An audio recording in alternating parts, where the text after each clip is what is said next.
आज दिनांक 23 जनवरी दिन सोमवार और आज के संदेश का शीर्षक है शुद्ध की गई स्तुति। हालेलुया।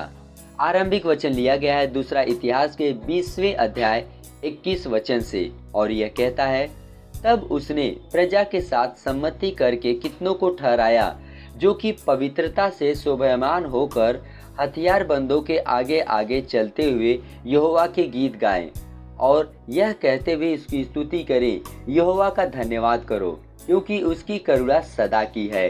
Praise the Lord.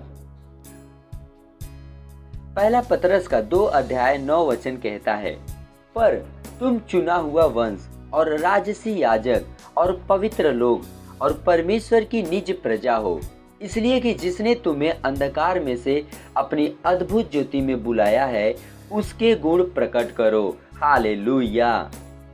ठीक यहाँ पर हमारी बुलाहट है। यह स्तुति के एक जीवन के लिए बुलाया जाना है। हम परमेश्वर की स्तुति करने के लिए शुद्ध किए गए हैं। हालेलुया। बाइबल में दाऊद जो कि परमेश्वर का एक भविष्यवक्ता था, लेवी को गायकों में नियुक्त करने के लिए परमेश्वर के द्वारा उत्साहित था क्योंकि उसके पास सच्ची आराधना का दर्शन था। दाऊद एक संगीतज्ञ, एक वादक और एक गीतकार था। वह एक गायक था और उसने वाद्य भी बनाए। इज़राइल के राजा साउल के महल में वह अक्सर बांसुरी बजाता था। हालेलुया। आप वचन देख सकते हैं पहला शमूएल का 16 अध्याय 14 से लेकर 23 वचन में। बाइबल हमें बताती है कि वे राजा के घरों में संगीत बनाते थे। संगीत विश्व के लिए कुछ नया नहीं था। Praise the Lord.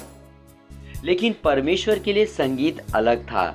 यदि परमेश्वर के लिए बलिदान में संगीत को प्रस्तुत किया जाना था तो मंदिर के अंदर इसे केवल लेवियों के द्वारा किया जा सकता था।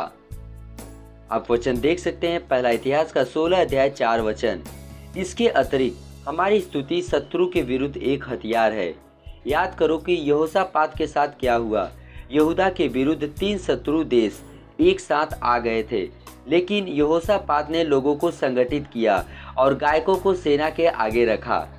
बाइबल कहती है जिस समय वे गाकर स्तुति करने लगे उसी समय यहोवा ने अम्मोनियों, मोआबियों और सेईर के पहाड़ी देश के लोगों पर जो यहूदा के विरुद्ध आ रहे थे घातकों को बैठा दिया।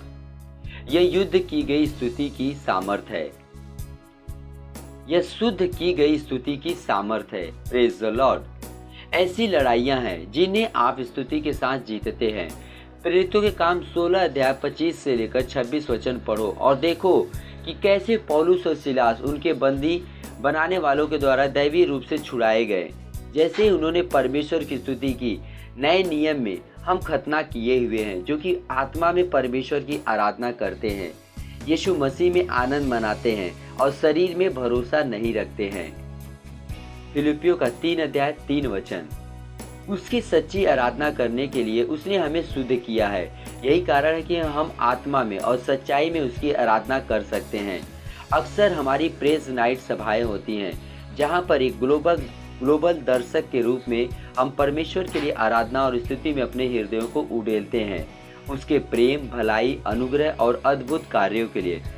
यह समय है प्रार्थना का। आप मेरे पीछे इस प्रार्थना को बोलिए। बहुमूल्य प्रभु यीशु, मैं आपकी आराधना करता हूँ। आप अनंत राजा अमर हैं जिसके पास सारी सामर्थ, महिमा और ऐश्वर्य है। आप ब्रह्मांड के रचयिता हैं और स्वर्ग में, पृथ्वी में और पृथ्वी के नीचे सारा अधिकार केवल आपके पास है। आप परम प्रधान परमेश्वर हैं, सारी स्तुति, सम्मान और आदर के योग्य। आप युगान युग राजा हैं। मैं आज और हमेशा आपकी आराधना करता हूँ। प्रभु यीशु के नाम में आमीन।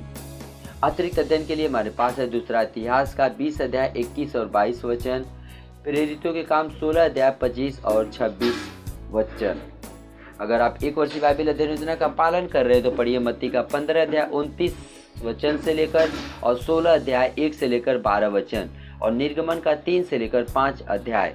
द्विवर्षीय बाइबल अध्ययन योजना का पालन कर रहे हैं तो पढ़िए मत्ती का 9 अध्याय 1 से लेकर 13 वचन और उत्पत्ति का 23 अध्याय।